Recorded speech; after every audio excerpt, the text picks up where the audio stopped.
Now student, अब हम लोग ये जानते हैं कि लैग्रेंज मेथड ऑफ मल्टीप्लाई होता क्या है, किस तरह से कैलकुलेट किया था, वर्किंग स्टेप्स हम लोगों ने देखे। अब एक क्वेश्चन में हम लोग इसको अप्लाई करते हैं, तो सेकंड आउटकम हम जो है अचीव करने की कोशिश करते हैं। तो एक क्वेश्चन लेते हैं और उसमें लैग्रेंज मेथड ऑफ मल्टीप्लाई के जितने भी स्टेप्स हैं उसको फर्दर यूटिलाइज करके उस क्वेश्चन को सॉल्व करते हैं। सो स्टूडेंट, हमारे लिए एक प्रॉब्लम है कि find the minimum value of x square plus Y square plus Z square subject to the condition x Y z equals to a cube. तो यहाँ पे आपको दिख रहा है कि आपके पास ये मैक्सिमम मिनिमम का जो ओरिजिनल प्रॉब्लम नहीं है, क्योंकि आपके पास एक कंडीशन दिया हुआ है, कांस्टेंट इक्वेशन दे रखा है। तो यानी कि यहाँ पे हम लैग्रेंज मल्टीप्लायर को क्या कर सकते हैं, यूटिलाइज कर सकते हैं, तो उसके मेथड को यूटिलाइज कर सकते हैं। तो आपको दिख रहा है कि इन जनरल मैक्सिमम मिनिमम का क्वेश्चन है, क्योंकि मिनिमम वैल्यू निकालना है, तो इन जनरल आप मिनिमम मैक्सिमम मिनिमम का जो कोर कॉन्सेप्ट के अकॉर्डिंगली हम डील नहीं कर सकते, क्योंकि यहाँ पे क्या है, कंडीशन आपके पास गिवन है। तो लैग्रेंज मेथड को यूटिलाइज करना, और आपको पास ये भी दिख रहा है कि पर्टिकुलर क्वेश्चन में, इस पर्टिकुलर प्रॉब्लम में कहीं पे मेंशन नहीं है कि apply Lagrange method of multiplier. So आपको यहाँ पे जो है पर्टिकुलर एग्जाम में इस पर्टिकुलर क्वेश्चन को डील करने का तरीका आपको पता होना चाहिए कि हाँ, अगर आपके पास जो है एक फंक्शन दे रखा है जिसका मैक्सिमम या मिनिमम निकालना, और उस जो है वो किसी एक कांस्टेंट इक्वेशन से कनेक्टेड है, यानी जो भी इंडिपेंडेंट वेरिएबल है वो कनेक्टेड इक्वेशन भी दे रखा है, तो यानी कि यहाँ पे जो है आप जो है सिंपली लैग्रेंज मेथड के वर्किंग स्टेप्स को यहाँ पे यूटिलाइज करना। तो ये आपको कीवर्ड्स है, मैक्सिमम वैल्यू या मिनिमम वैल्यू और सब्जेक्ट टू द कंडीशन, तो ये दोनों कीवर्ड्स। नाउ अब हम लोग देखें उसके वर्किंग स्टेप्स को देखें, तो सबसे पहले फंक्शन को हम लोग मान लेते हैं, एक्स वाई एक्स जो है फंक्शन मान लेते हैं, और फाइव फंक्शन मान लेते हैं। तो वही देखे थे कि एफ प्लस लेमडा को हम लेमडा इंटू फाइव जैसे करेंगे वो लैग्रेंजियन डिफाइन हो जाएगा। तो सबसे पहले F of x Y z यहाँ क्या हो जाएगा, f of x Y z जिसको हम लोग मिनिमम या मैक्सिमम निकालते हैं उसको हम लोग एफ से ही डिनोट कर रहे हैं। तो simply x square plus Y square plus Z square, ये हमारा f of x Y z हो जाएगा। और सिंस कनेक्टेड इक्वेशन है x Y z equal to a cube, उसको हम लोग फाइव से डिनोट करते हैं, और फाइव इक्वल टू जीरो, यानी कि x Y z minus a cube को जो है वो हमारा क्या हो जाएगा, five. So simply five x Y z is nothing but x y z minus a cube. ना स्टूडेंट, एक इक्वेशन आपके पास ऑलरेडी है जिसको हम इक्वेशन वन मान लेते हैं, तो x Y z equal to a cube है, इसको लेट से इक्वेशन वन मान लेते हैं। ये इक्वेशन वन मान लेते हैं। अब सिंस जो भी इक्वेशन आएंगे उसको हम लोग further equation two three four उसके अकॉर्डिंग डील करेंगे। ना अब हमारे लिए तरीका पता चल गया, फाइव फंक्शन डिफाइंड हो गया, कांस्टेंट इक्वेशन को हम लोग फाइव से लिख देते हैं। अब सबसे पहले हम क्या करें, लैग्रेंज मेथड को अप्लाई करना है, उससे पहले हम लोग लैग्रेंज फंक्शन को डिफाइन कर लेते हैं। सो लैग्रेंजियन फंक्शन को डिफाइन करने का तरीका क्या, हम किससे डिनोट करते हैं, एल फंक्शन किसका होगा, इंडिपेंडेंट वेरिएबल एक्स वाई जी का फंक्शन है, तो इसको डिनोट करते हैं हम लोग किससे, F of x Y Z plus lambda time five x Y Z, ये हमारा लैग्रेंजियन फंक्शन हो जाता है, जहां लैम्डा क्या है, लैग्रेंजियन मल्टीप्लायर जिसको कहते हैं। तो Lagrangian is nothing but F of x Y Z, जिसका मैक्सिमम मिनिमम निकालना है वो, प्लस जो कांस्टेंट की इक्वेशन है उसको लैम्डा टाइम से मल्टीप्लाई करते हैं।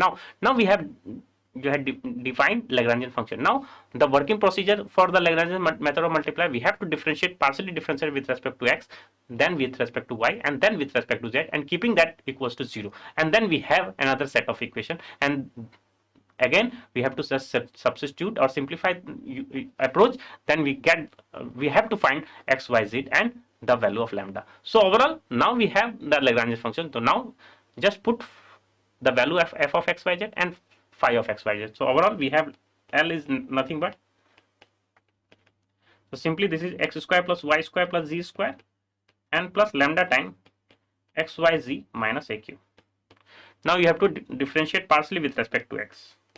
So X square plus Y square plus Z square, इसको पार्सली डिफरेंशिएट करेंगे एक्स के रिस्पेक्ट में, तो केवल एक्स स्क्वायर का ही डिफरेंशिएशन होगा, क्योंकि वाई का partially differentiate with respect to x zero, z का भी क्या हो जाएगा जीरो, तो this is simply 2x plus lambda time y z, क्योंकि x के रिस्पेक्ट में 1 हो जाएगा, y z as a cap constant, y और ए क्यूब कांस्टेंट चीज है तो उसकी जीरो, तो इसको हम लोग आप ऐसा लिख सकते हैं। अब इसको किस से इक्वेट करेंगे, जीरो से।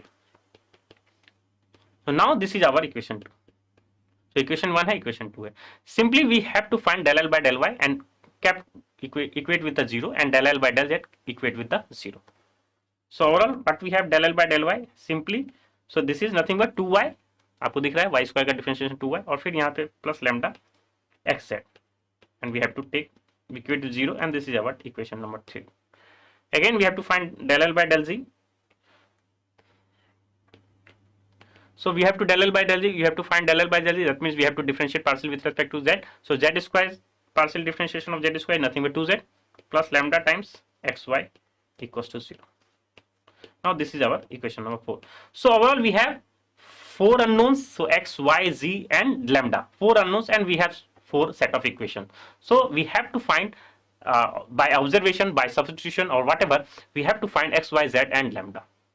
तो सम टाइम लैम्डा की वैल्यू निकालनी पड़ती है, सम टाइम लैम्डा की वैल्यू नहीं निकालनी पड़ती है। एक्स वाई जेड अगर निकाल लेते हैं, क्योंकि हमें फंक्शन की मैक्सिमम मिनिमम वैल्यू निकालनी है, तो एक्स वाई जेड निकालने से भी काम चल जाएगा ना। अब आपको ऑब्जर्वेशन देखना है या पैटर्न देखना है कि उस तरह से किस तरह से हम पैटर्न के वाइज सॉल्व करें, क्योंकि इन जनरल 4 इक्वेशन 4 अननोन क्या है, लेंथी प्रोसेस हो सकता है। तो आप पैटर्न देखिए, तो इक्वेशन 2 को आप देखिए, इक्वेशन 3 और 4 को। So you have to carefully look. So the coefficient of lambda is Y Z in everywhere and every equation, so 2 3 4, so we have to multiply with x in equation 2, we have to multiply with y in equation 3, we have to multiply with z in equation 4, we have x y z in everywhere in every equation. so यहाँ पे y z है, यहाँ पे x z है, यहाँ x y है। तो यहाँ पे अगर हम x से मल्टीप्लाई कर दे, इसको y से मल्टीप्लाई कर दे और इसको z से मल्टीप्लाई कर, तो लैम्डा का कोफिशिएंट क्या हो जाएगा, सेम हो जाएगा। तो पहले सबसे पहले यही अप्लाई करके देखते हैं कि इसको x से मल्टीप्लाई, इसको y से और z से मल्टीप्लाई करके हम अनदर सेट ऑफ इक्वेशन बना लेते हैं। So what we have, simply 2x square plus lambda time xyz equals to 0.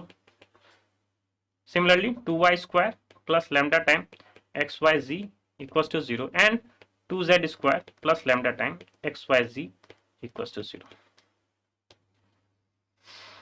So this is our, let's say this is our 5, this is our 6 and this is our 7.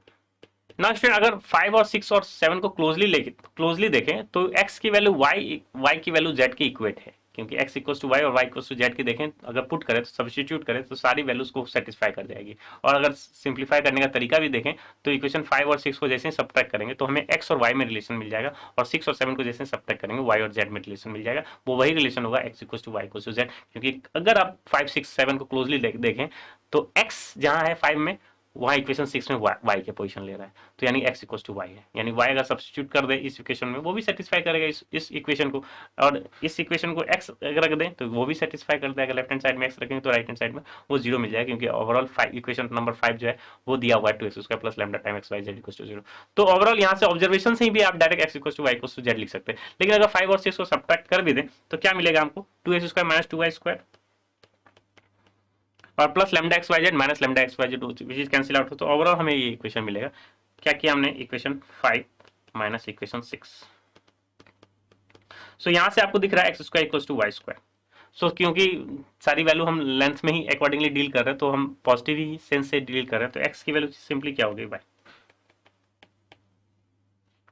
और similarly x की value y है, similarly 6 और 7 को भी subtract करेंगे तो हमें मिल जाएगा y equals to z। Similarly हमें इक्वेशन 6 और 7 से y इक्वल्स टू z मिल गया। नाउ कनेक्टेड मिल गया कि x y से रिलेटेड है, x इक्वल्स टू y है, y इक्वल्स टू z है। नाउ अब आपको जो है, क्योंकि x y z की वैल्यू आपको चाहिए, तो आपके पास एक कनेक्टेड रिलेशन है ऑलरेडी। इक्वेशन 1 क्या दिख रहा है आपको, इक्वेशन 1 दिख रहा है कि x y z की वैल्यू a क्यूब है। यही है आपके पास इक्वेशन नंबर 1। यहां से तो x की वैल्यू y है, y की वैल्यू z है, तो सबको हम x के फॉर्म में लिखे, तो x क्यूब की वैल्यू क्या हो जाएगी, a क्यूब हो जाएगी। यहाँ से x डिटरमाइन हो जाएगा, जैसे ही x डिटरमाइन हो जाएगा y डिटरमाइन हो जाएगा और z डिटरमाइन हो जाएगा कांस्टेंट के फॉर्म में। सो यहाँ से x क्यूब की वैल्यू क्या है, a क्यूब है, तो इसका मतलब है कि x इक्वल्स टू क्या हो गया, a। सो x इक्वल्स टू a और x इक्वल्स टू y है और x इक्वल्स टू z है, तो that means we have x equals to a, y equals to a and z equals to a। So यही हमारे पास minimum value देगा। Function का मिनिमम वैल्यू ही निकालना था, तो F of minimum X Y Z क्या हो जाएगा, क्या था function, X square plus Y square plus Z square था फंक्शन। तो सपोज सबसे पहले F of x Y Z लिख लेते हैं, F of x Y Z है हमारे पास ये। लेकिन अब फंक्शन की मिनिमम निकालनी है, तो x की वैल्यू a है, y की वैल्यू भी a है, z की वैल्यू a है। इसमें पुट करेंगे तो a square plus a square plus a square overall क्या हो जाएगी, 3a स्क्वायर। यही हमारा रिक्वायर्ड क्या हो जाएगा, सॉल्यूशन हो जाएगा। So I hope student Lagrangian function को किस तरह से डील किया जाता है, किस तरह से प्रॉब्लम को देख के हम लैग्रांजियन मेथड ही अप्लाई करते हैं, वो भी आपको क्लियर हो गया होगा। हम पर्टिकुलरली लैग्रांजियन फंक्शन डिफाइन करते हैं, और लैग्रांजियन फंक्शन में एफ फंक्शन जिसका मिनिमम मैक्सिमम होता है वो, प्लस लैम्डा टाइम्स जो कांस्टेंट की इक्वेशन आपको दे रखी है, तो इक्वल टू 0 करके, ये भी याद रखिए, क्योंकि x Y z equal to a cube था, x Y z minus a cube equal to 0 किए थे। तो उसके थ्रू हम लैग्रांजियन फंक्शन जैसे डिफाइन करते हैं, उसको एक्स के रिस्पेक्ट में, वाई के रिस्पेक्ट में, जेड के, यानी जो भी जितने भी इंडिपेंडेंट वेरिएबल्स है उसके रिस्पेक्ट में हम डिफरेंशिएट करके 0 से इक्वेट करते हैं। अब सिंस यहाँ थोड़ा सा ऑब्जर्वेशन के ही अकॉर्डिंगली इस क्वेश्चन को डील किया गया, क्योंकि आपको केवल क्वेश्चन में भी जो है आपको मेथड अप्लाई करना होता है। तो यहाँ पे सब्स्टिट्यूशन आपको उस हिसाब से नहीं करना है कि जो है हम एक्स से एलिमिनेट कर दे वाई में एलिमिनेट कर दे जेड में। थोड़ा सा ऑब्जर्वेशन आपको दिख रहा था कि हाँ इस तरह से हम डील करेंगे तो ये हम जो है जल्दी से जो है पिक कर लेंगे, हमारे एक्स वाई जेड जल्दी से कैलकुलेट हो जाएंगे। तो इसी तरह से ऑब्जर्वेशन करके ही आप देखिएगा कि हमेशा सब्स्टिट्यूशन मेथड अप्लाई ना करके ऑब्जर्वेशन पैटर्न या किस चीज से मल्टीप्लाई करे, किस चीज से डिवाइड करे, उसके अकॉर्डिंगली हम इस चीज को जो फर्दर प्रोसेस है, क्योंकि ये लेंदी हो सकता है, अगर सब्स्टिट्यूशन मेथड में आप चले गए तो बहुत ही लेंदी हो सकता था। तो थोड़ा सा वहां भी मिनिमाइज कर दीजिए अपने वर्क को, थोड़ा सा ऑब्जर्वेशन और पैटर्न की तरह से डील करके इस पर्टिकुलर क्वेश्चन, इस टाइप के पर्टिकुलर क्वेश्चन को क्या कर सकते हैं, डील किया जाता है। तो I hope you Lagrangian function क्या होता है, किस तरह से लैग्रांजियन मल्टीप्लायर्स क्या होता है, फंक्शन क्या होता है, मल्टीप्लायर्स को यूटिलाइज किस तरह से करते हैं, और जो मेन कंडीशन है उसको किस तरह से फर्दर यूटिलाइज करके हम मिनिमा या मैक्सिमा किस तरह से कैलकुलेट कर देते हैं। आई होप आपको क्लियर हो गया होगा। सो स्टूडेंट हम लोगों ने सेकंड लर्निंग आउटकम भी अचीव कर लिया। हम लोगों ने देखा कि किस तरह से लैग्रांजेस मेथड ऑफ मल्टीप्लायर्स को यूटिलाइज किया जाता है मैक्सिमा या मिनिमा निकालने के लिए, अगर उसके साथ क्या हो, फंक्शन के साथ साथ जो है कांस्टेंट इक्वेशन भी होता है। तो एक सिंपली लैग्रांजियन फंक्शन डिफाइन करते हैं, उसको हम एक्स के रिस्पेक्ट में, वाई के रिस्पेक्ट में, जेड के रिस्पेक्ट में डिफरेंशिएट करके इक्वेट करते हैं जीरो के तरफ। चार इक्वेशन आपकी, एक कांस्टेंट की इक्वेशन होती है पहला इक्वेशन, और तीन सेट ऑफ इक्वेशन जो है हम पार्शियली डिफरेंशिएट करके हम निकालते हैं। तो वहां से सेट ऑफ इक्वेशन जो है से हम अननोन्स जो भी एक्स वाई जेड और लैम्डा निकाल लेते हैं, और उसके बाद फर्दर फंक्शन में मिनिमम वैल्यू मैक्सिमम वैल्यू के अकॉर्डिंगली हम डील कर लेते हैं। तो आई होप जितनी मेथोलॉजी है वो आपको क्लियर हो गया, वर्किंग स्टेप्स भी आप समझ गए होंगे। Now student let's have your knowledge check.